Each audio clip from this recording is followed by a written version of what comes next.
আসসালামু আলাইকুম ওয়া রাহমাতুল্লাহি ওয়া বারাকাতুহু। সবাইকে ঈদ মোবারক। তো আসলে এই ঈদে আমরা যেটা করে থাকি, হুজুর আদিল্লাহ বিন আজিজের নির্দেশনার আলোকে আমরা সবাইকে নিয়ে একসাথে আনন্দটাকে ভাগাভাগি করে থাকি। আমাদের সমাজে অনেকে আছে যারা, বিশেষ করে আমাদের কমিউনিটির যারা, তারা তো কারো কাছে যায়ও না এবং হাতও পাতে না। এটা আমাদের একটা অন্যতম বৈশিষ্ট্য।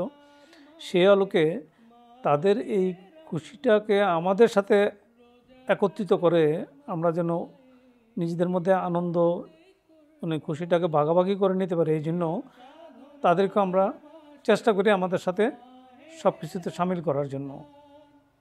এবং সেই আলোকে যাদের অর্থনৈতিক অসচ্ছলতা রয়েছে, তাদের উদ্দেশ্যে আমরা কিছু তোফার ব্যবস্থা করে থাকি প্রতি ঈদেই। এটা শুধু ঈদে না, সারা বছরব্যাপী আমরা করে থাকি, তবে ঈদে একটু স্পেশালভাবে আমরা করি, যেন তাদের ঈদের খুশিতে তারাও যেন আমাদের সাথে সামিল হইতে পারে।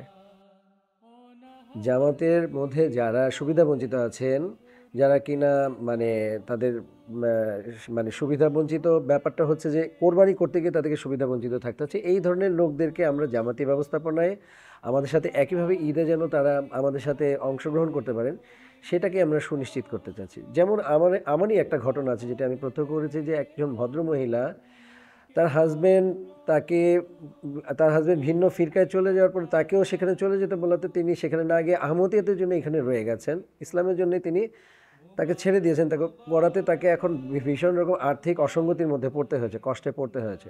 তার যে স্যাক্রিফাইস বা তার যে কোরবানিটাকে আমরা ভুলে যেতে পারি না। আমাদের যে কর্মী বাহিনী রয়ে গেছে, বিশেষ করে হালকা প্রেজেন্ট রয়ে গেছে, তাদের মাধ্যমে শুরুতে আমরা কি করি, একটা তালিকা প্রস্তুত করি, যাদের মধ্যে এমনও লোক আছে যারা কোনো দিনে হাত পাতবে না, কিন্তু তাদের অনেক বেশি প্রয়োজন, না চাইতে পারে না চলতে পারে। আমরা ওই সমস্ত লোকদেরকে একটু প্রাধান্য দিয়ে থাকি, যেন তাদের ঘরে এটা আমরা নীরবে গোপনীয়তার সাথে পৌঁছে দিতে পারি। প্রত্যেকটি হালকার প্রেসিডেন্টের কাছ থেকে লিস্ট চাওয়া হয়। হালকার প্রেসিডেন্টরা তাদের সাথে যোগাযোগ করেন, সুযোগ থাকলে তাদের বাসায় গিয়ে আমরা সরাসরি যোগাযোগ করে তাদের অবস্থা দেখবার চেষ্টা করি। করে তারপরে আমরা এই কাজটা রিপোর্ট করার পরে আমির সাহেব যেভাবে নির্দেশনা দেন সেই অনুযায়ী আমরা ডিস্ট্রিবিউশনের কাজটা আমরা করে থাকি। ওই লিস্টটাকে আমরা আমেলার সবাই উপস্থাপন করি এবং সেটা থেকে আমরা যাচাই বাছাই করে পরবর্তীতে এটাকে চূড়ান্ত একটা তালিকা প্রস্তুত করি। এবং এটা কেউ জানতেও পারে না যে কে পাচ্ছে কে পাচ্ছে না। এটা সম্পূর্ণ গোপনীয়তার সাথে রক্ষা করা হয়, যাতে তার ব্যক্তিত্বের মধ্যে এটার জন্য কোনো রকম ছাপ না পড়ে।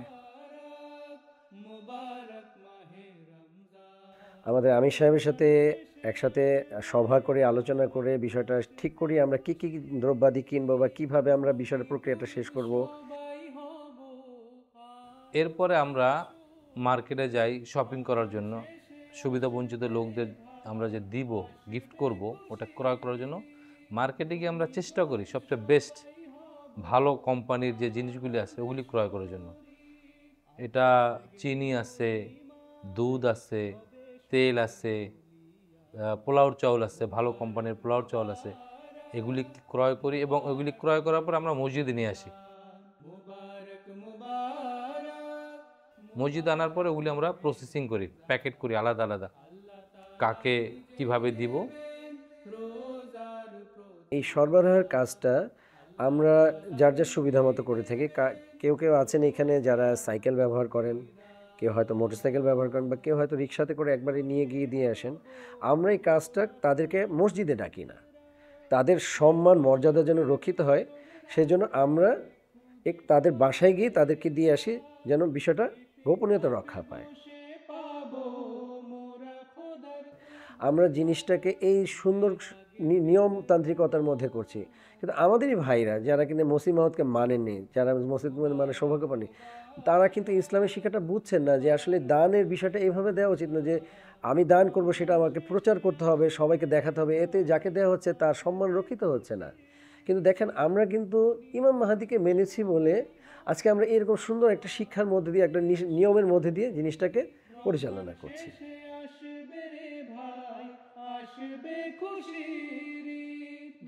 বিশেষ করে রমজান ঈদের সময় আমরা তো সাহায্য সহযোগিতা করেই থাকি। এটা শুধু বাংলাদেশে একটা জামাতে নয়, আমাদের এরকম স্থানীয় জামাত 127টার উপরে জামাত আছে এখন আল্লাহর রহমতে।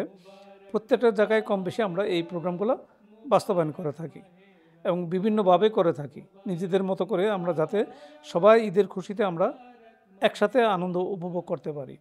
অনুরূপভাবে ঈদের দিন যেটা করে থাকি আমরা, সেটা সবাইকে সাধ্য অনুযায়ী আমরা মিষ্টি মুখ করে থাকি, সেটা অবস্থা সম্পন্ন হোক বা অসচ্ছল জামাত হোক, মোরলেস আমরা সব জায়গায় একই রকম প্রোগ্রাম বাস্তবায়ন করে থাকি। এটা হুজুরের নির্দেশনার আলোকেই আমরা এই প্রোগ্রামগুলো আমরা বাস্তবায়ন করে থাকি।